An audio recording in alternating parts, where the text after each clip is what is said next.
अपना उत्तराखंड देख रहे हैं आप और मैं हूं आपके साथ आरजू साईं। देहरादून से सूत्रों के हवाले से बड़ी खबर आ रही है। बीजेपी आज कैंडिडेट्स की पहली लिस्ट जारी कर सकती है। अल्मोड़ा संसदीय सीट पर 4 सिटिंग विधायकों पर तलवार है।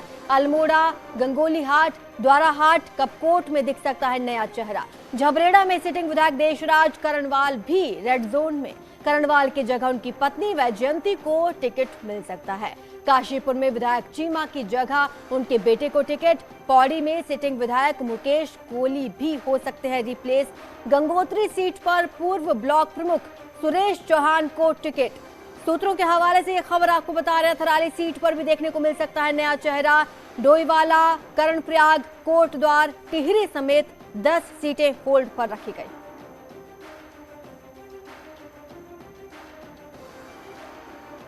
बड़ी खबर आपको बता रहे हैं। उत्तराखंड चुनाव से जुड़ी हुई कई विधायकों के टिकट कट सकते हैं, ऐसी खबर आ रही है। सूत्रों के हवाले से आपको बता रहे हैं अल्मोड़ा में 4 एमएलए के टिकट कटने की आशंका। झबरेड़ा से करणवाल भी रेड जोन में हैं। काशीपुर चीमा की जगह उनके बेटे को टिकट दिया जाएगा। सूत्रों के हवाले से खबर आपको बता रहे हैं। पौड़ी में कोहली को रिप्लेस किया जा सकता है।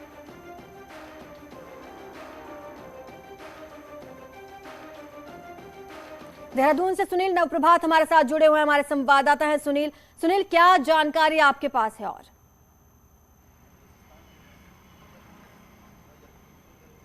देखिए, जो जानकारी मिल रही है वो ये है कि 12 बजे के आसपास बीजेपी आज अपनी कैंडिडेट की पहली लिस्ट जारी कर सकती है और इसके साथ ही बीजेपी एक तरह से मनोवैज्ञानिक बढ़त ले लेगी कांग्रेस पे, क्योंकि कांग्रेस लंबे समय से लिस्ट जारी करने की बात कह रही थी, एक राय होने की बात कह रही थी, लेकिन अभी तक कांग्रेस में एक राय नहीं बनाई जा सकी है 70 की 70 विधानसभा सीटों पर।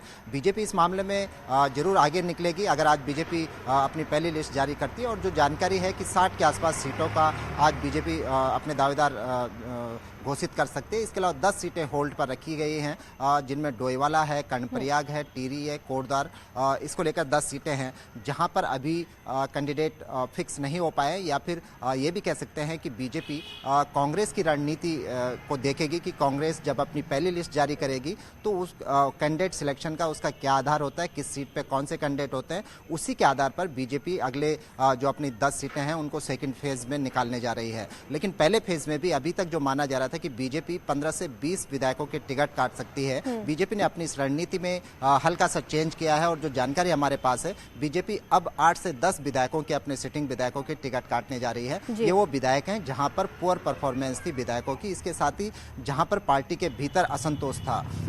बीजेपी ये भी कोशिश कर सकती है कि कम से कम टिकट आवंटन के बाद कम से कम बगावत हो, कम से कम असंतोष सामने आए। और उसकी नज़ीर ये हो सकती है कि जिस तरह से काशीपुर में जो चीमा थे, सिटिंग विधायक हैं, वो अपने बेटे के लिए लंबे समय से टिकट मांग रहे थे। हालांकि वहां पर और भी बहुत सारे दावेदार थे, लेकिन पार्टी जो जानकारी हमारे पास है, पार्टी उनके बेटे को ही वहां पर टिकट देने जा रही है। ठीक इसी तरह से झबरेड़ा में विधायक देशराज करणवाल हैं, वो रेड जोन में है, उनका टिकट पार्टी काट सकती है और उनके बदले उनकी पत्नी वैजयंती को ये टिकट दिया जा सकता है। सुनील, शुक्रिया आपका इस तमाम जानकारी के लिए।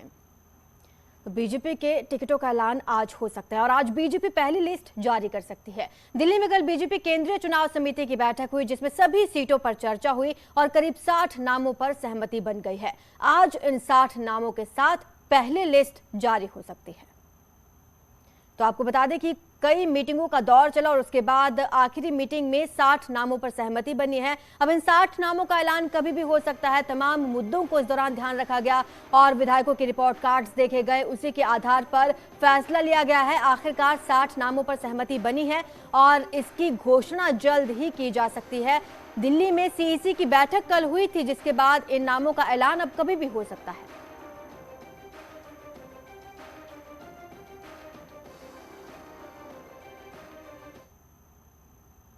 आज बीजेपी उत्तराखंड चुनाव को लेकर पहली लिस्ट जारी करेगी, जिसको लेकर थोड़ी ही देर पहले न्यूज 18 ने इन सभी बिंदुओं पर सीएम धामी से बातचीत की। सुनिए।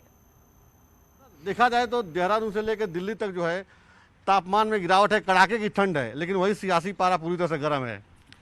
देखिए, लोकतंत्र का पर्व है और सभी लोग इसमें भाग लेना चाहते हैं और हमारी पार्टी में भी, चूँकि हमारी पार्टी आज विश्व की सबसे बड़ी पार्टी है और लोकतांत्रिक प्रक्रिया के तहत चलने वाली पार्टी है।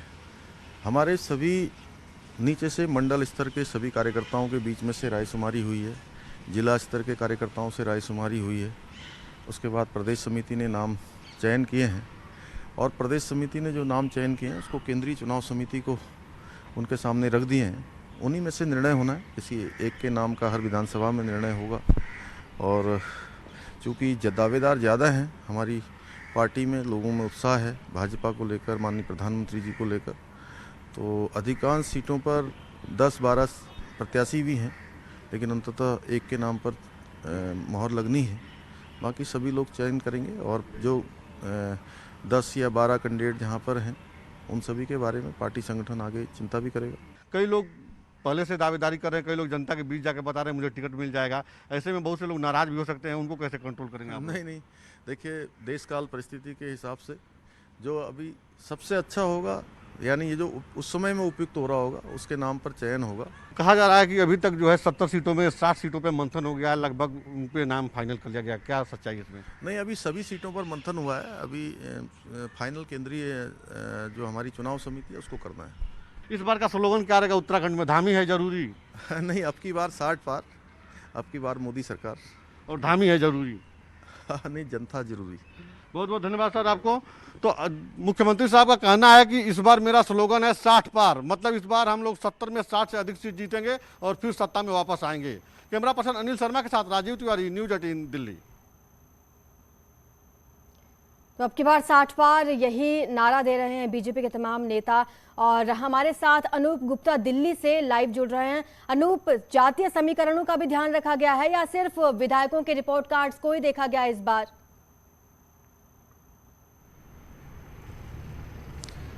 देखिए, कल तकरीबन 4 से 5 घंटे केंद्रीय चुनाव समिति की बैठक हुई और बड़े तरीके से इस पर मंथन किया गया, क्योंकि उत्तराखंड में किसी भी हाल पर बीजेपी चुनाव जीतना चाहती है।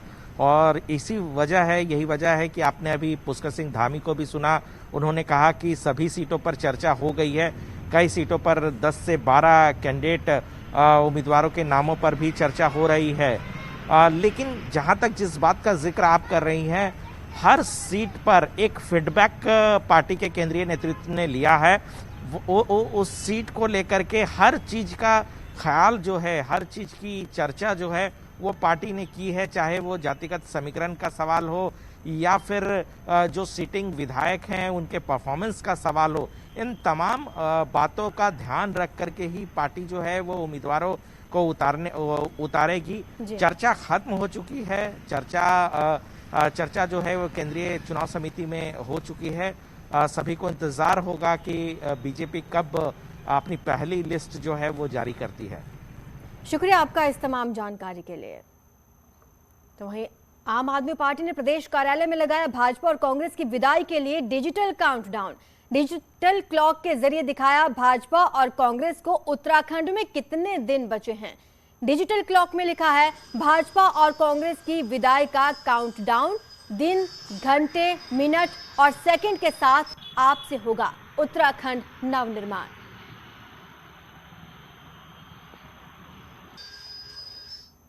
पिछले 20-21 सालों से उत्तराखंड की बर्बादी के लिए जिम्मेदार भारतीय जनता पार्टी और कांग्रेस की विदाई का समय नजदीक आ गया है, जिसका काउंटडाउन शुरू हो चुका है। और इस काउंटडाउन के लिए आम आदमी पार्टी ने अपने स्टेट ऑफिस में एक डिजिटल क्लॉक लगाई है, जिसका प्रत्येक टिक टिक ये बता रहा है कि पिछले 20-21 सालों की इनकी अवसरवादी राजनीति का अंत होने वाला है। और प्रत्येक टिक टिक हमारे हौसले को, हमारे साहस को बढ़ा रहा है। पंजाब में मतदान की तारीख को 14 फरवरी से आगे खिसकाकर 20 फरवरी किया गया है। और अब हरिद्वार के झबरेड़ा से बीजेपी विधायक देशराज करणवाल ने चुनाव आयोग को पत्र भेजा और रविदास जयंती के चलते उत्तराखंड में भी मतदान की तारीख को आगे बढ़ाने की मांग की है।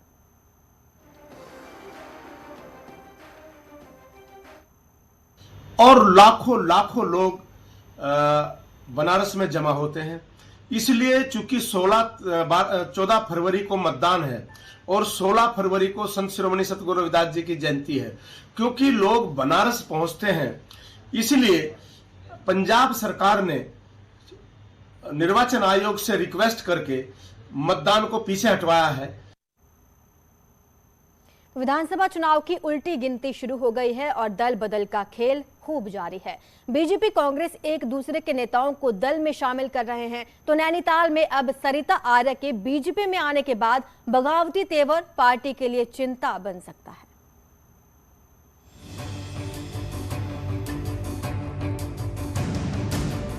कांग्रेस के दोनों टिकट के दावेदारों का बीजेपी में शामिल होते ही संजीव आर्य के लिए टिकट का रास्ता साफ जरूर हो गया है, लेकिन बीजेपी में बेचैनी पड़ गई है। टिकट के दावेदार प्रकाश आर्य से लेकर दिनेश आर्य और मोहन पाल कश्मकश में हैं, तो कांग्रेस से आई सरिता टिकट पर अपना मजबूत दावा बता रही हैं। थोड़ा मतभेद होंगे, लेकिन मनभेद हमारे मनभेद नहीं है। हम लोग आपस में मिलजुल कर पार्टी को जिताने का काम करेंगे।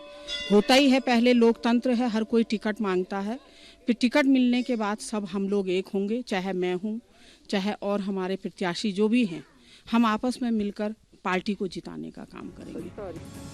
दरअसल सरिता आर्य का बीजेपी ज्वाइन करने की शर्त सिर्फ टिकट थी और 2 दिन पहले सरिता ने बीजेपी का दामन भी देहरादून में थाम लिया। बीजेपी में आते ही गदर मच गया। कार्यकर्ताओं को पिछले 5 सालों में संजीव आर्य द्वारा प्रताड़ित करने और वापस कांग्रेस में लौटने से नाराजगी है कि भारतीय जनता पार्टी का जो शीर्ष नेतृत्व है वो अपने मूल कार्यकर्ताओं पर ही भरोसा जताए और आज जैसे प्रत्येक व्यक्ति का यही कहना है कि दल बदलू को सबक सिखाना है, लेकिन अगर ये दल बदलू इसी ढंग से हमारे पार्टी में आकर के और टिकट की मांग करते रहेंगे तो यहाँ का जो बूथ का कार्यकर्ता है, जो आम कार्यकर्ता है, वो आपको हतोहिसत करेगा। वहीं बीजेपी में मचे टिकट के घमासान पर कांग्रेस चुटकी ले रही है और दावा कर रही है कि इस बार नैनीताल सीट से कांग्रेस जीतेगी। विकास नहीं हुआ, महंगाई है, बेरोजगारी है, इससे त्रस्त जनता राज्य में कुछ नहीं देख रही है। भाजपा के अंदर सिर फुटबॉल आज से नहीं है, ये विधानसभाओं में नहीं है, पूरे राज्य के अंदर है। ये बात और है कि ये सड़क पर नहीं आई, लेकिन जनता को सब देख रही है। सिर फुटबॉल का ही कारण है कि 3-3 मुख्यमंत्री बदले गए और प्रत्येक विधानसभा में आज इसी तरह की लड़ाई है भारतीय जनता पार्टी में।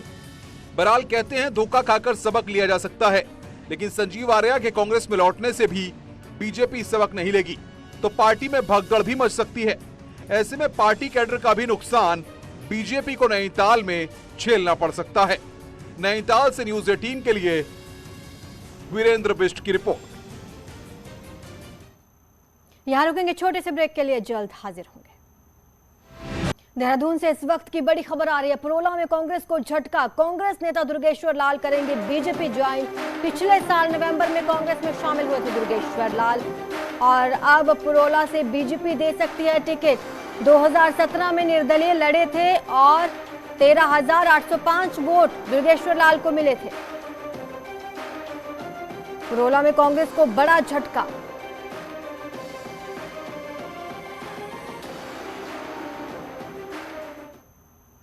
पीएम मोदी ब्रह्म कुमारियों की 7 पहलों की शुरुआत कर रहे हैं और आजादी के अमृत महोत्सव से स्वर्णिम भारत की ओर से जुड़े कार्यक्रम को संबोधित करने वाले भूपेंद्र भाई पटेल जी, केंद्र सरकार के मेरा साथी मंत्री भूपेंद्र यादव जी, अर्जुन राम मेघवाल जी, कैलाश चौधरी जी, राजस्थान के विधानसभा के नेता गुलाब चंद कटारिया जी, आदरणीय राजयोगिनी रतन मोहिनी दादी जी, भाई निर्वर जी, भाई बिजमोहन जी, भाई डॉक्टर मृत्युंजय जी, बहन मुन्नी दीदी जी और इस कार्यक्रम में दुनिया भर से वर्चुअल के द्वारा जुड़े हुए सभी भाइयों और बहनों को मेरा नमस्कार। कुमारी संस्था के द्वारा दुनिया भर से जुड़े हुए लोगों को शांति और आध्यात्मिकता रास्ता दिखाने वाले ये बहुत बड़ा कार्यक्रम है। ब्रह्म संस्था के द्वारा आयोजित आजाद का अमृत महोत्सव से स्वर्णिम भारत के ओर कार्यक्रम दुनिया को भारत राज्य बनने के बाद से लेकर आज तक भले ही समाजवादी पार्टी एक भी सीट नहीं जीत पाई, लेकिन एक बार फिर सपा मैदान से लेकर पहाड़ तक साइकिल दौड़ाना चाहती है, जिसको लेकर सपा लगातार तैयारी में जुटी हुई है।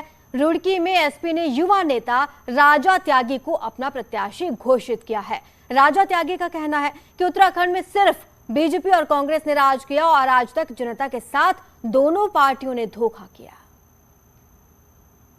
आज स्थिति बहुत खराब है। सत्ताधारी दल दोनों हैं, भाजपा और कांग्रेस। दोनों सत्ताधारी दलों ने प्रदेश की अपेक्षा इतनी करी है कि आज नौजवान बेरोजगार है, अत्याचार जरूरत से ज़्यादा बढ़ गया है, सरकारी अस्पतालों की स्थिति खराब हो गई है, शिक्षा सरकारी बद से बदतर हो चुकी है। फिलहाल इतना ही। आप देखते रहिए न्यूज़ 18 उत्तर प्रदेश उत्तराखंड।